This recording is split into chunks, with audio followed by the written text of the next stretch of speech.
시민에게 힘이 되는 JBC 전남방송 시사법률대담 34번째 시간입니다. 오늘 저희가 다룰 주제는 조금 낯설고 생소하지만 점점 더 그 의미가 중요해지는 혼전계약서, 일명 프리너비인데요. 사랑과 영원을 약속하는 결혼 앞에서 법적 계약서라니, 그것도 이혼을 예정한 문서라니, 이것은 신뢰의 시작일까요? 아니면 불신의 시작일까요? 이에 관해서 오늘 법무법인 100의 백상열 변호사와 이야기 나눠보겠습니다. 안녕하세요. 안녕하세요. 백상열 변호사입니다. 반갑습니다.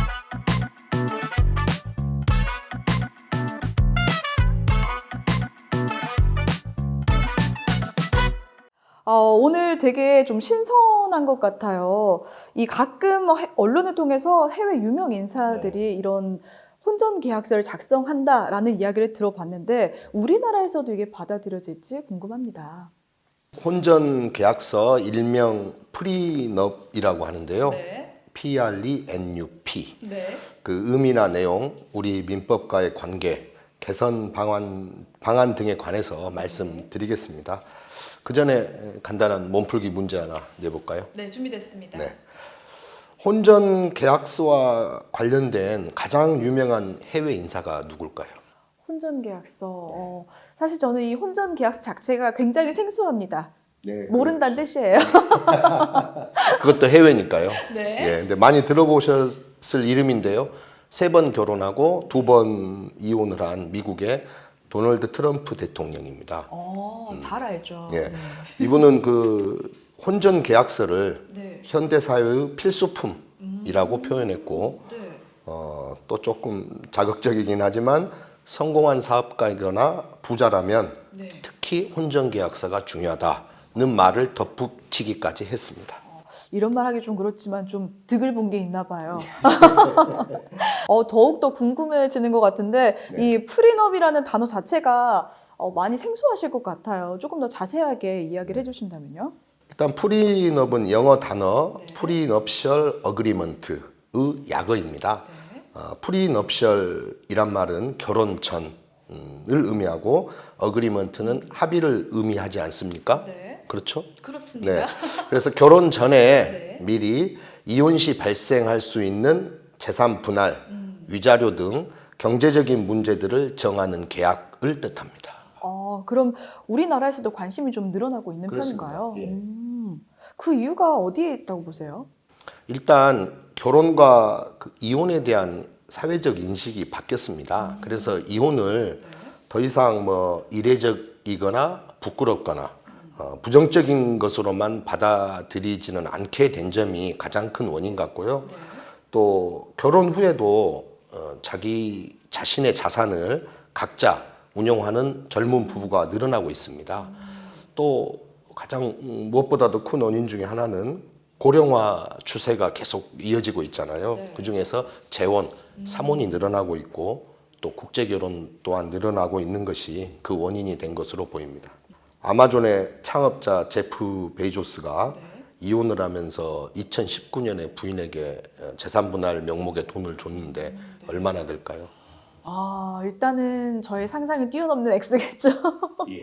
그 아마존의 창업자이기 때문에 아마존 발행 주식의 4%, 당시 달러로는 350억 달러였습니다. 50억 달러. 예, 우리 돈으로는 약 48조 원입니다. 네? 48조 원. 잘못 들은 거예요.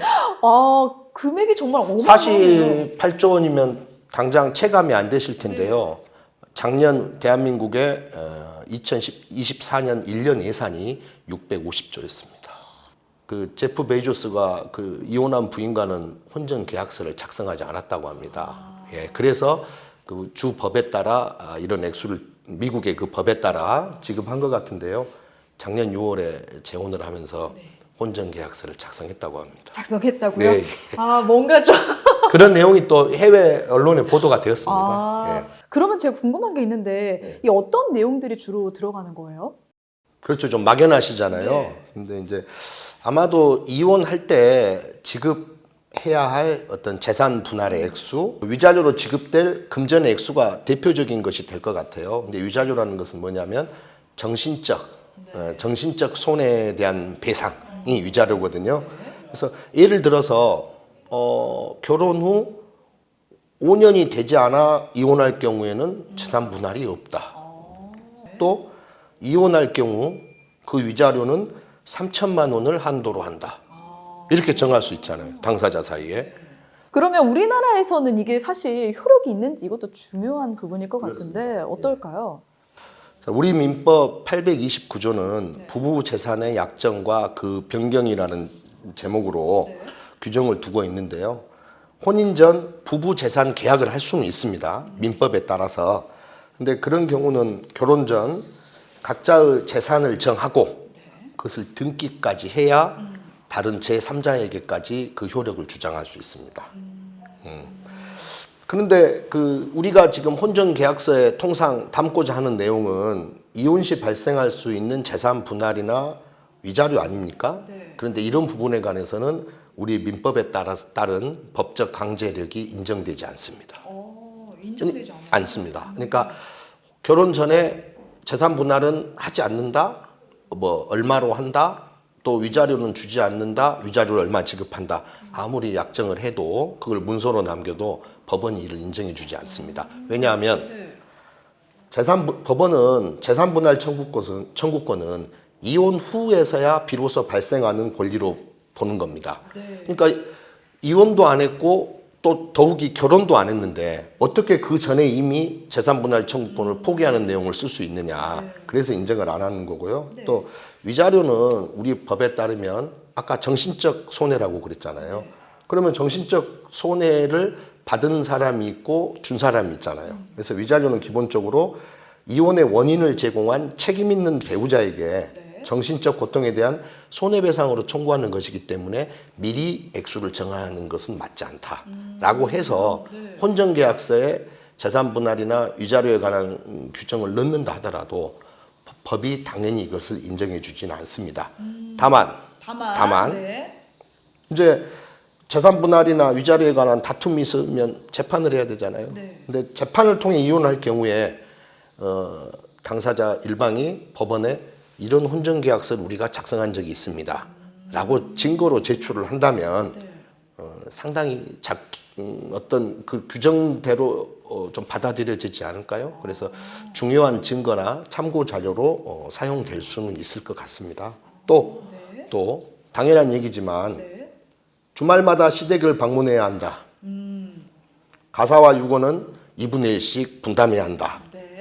이 경우는 사실 혼전계약서에 넣을 수도 있는 문제잖아요. 그런데 이건 금전과 무관한 내용이잖아요. 가사 분담, 생활 방식, 자녀 양육에 관한 약정이기 때문에 이걸 지키지 않으니까 법으로 이행하게 해달라라고 하는 것도 받아들여지지 않습니다. 오늘 내용이 참 재밌었던 것 같습니다. 오늘 주제와 관련해서 해주실 말씀이 있으시다면요?